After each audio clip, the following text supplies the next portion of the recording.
Le rôle du médecin dans cette équipe pluridisciplinaire a un rôle plutôt de coordonnateur. Du premier interrogatoire, le médecin il va avoir comme objectif de cibler éventuellement les professionnels de santé auxquels il pourra faire appel et dont l'enfant aura le plus besoin. Si le médecin généraliste est peut-être moins aguerri au niveau de la diététique, il aura la possibilité d'adresser à une diététicienne. Si le médecin dépiste une problématique plutôt psychologique, il enverra vers la psychologue. Si il détecte plutôt une inadaptation à l'activité physique, il l'orientera aussi vers un éducateur sportif ou un kinésithérapeute. Dès lors que l'enfant ou l'adolescent est adressé à la maison sport santé, on met en place ce qu'on appelle le bilan de conditions physiques.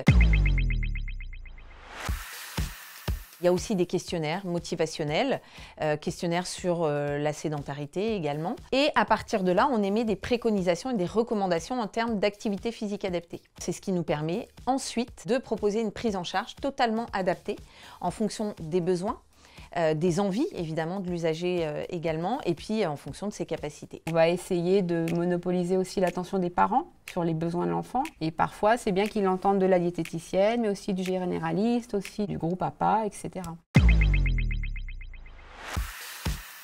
Le fait qu'on m'envoie des gens qui ont déjà eu un parcours de soins par d'autres professionnels de santé va me permettre, moi, d'approfondir un peu plus la connaissance des personnes que je reçois en cabinet. Même en parallèle à ce que je fais, je peux les rediriger vers d'autres professionnels de santé. Mais ça ne se fait pas avant ou après, ça se fait souvent pendant. La prise en charge, elle est vraiment multiple, mais au même moment, pour que ce soit efficace. Ça va permettre à l'enfant de voir avec quelle discipline il va se sentir le plus à l'aise. Il faut savoir qu'il peut démarrer son parcours de soins juste en refaisant du sport, par exemple. Il y a des enfants qui vont être passionnés d'un coup pour le sport, donc ça permet d'identifier les vrais besoins de l'enfant. L'obésité, on sait tous ce que c'est en quelque sorte, mais comment je la prends en charge, c'est encore autre chose.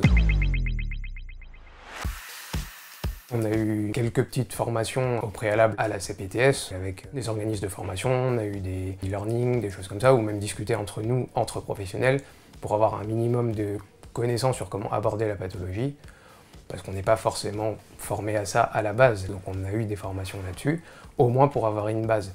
Compliqué d'être spécialiste comme ça en quelques mois, mais au moins savoir de quoi on parle. Ça laisse vraiment une possibilité aux professionnels du secteur d'avoir une connaissance de qu'est-ce que c'est, qu'est-ce que je fais et vers qui j'adresse.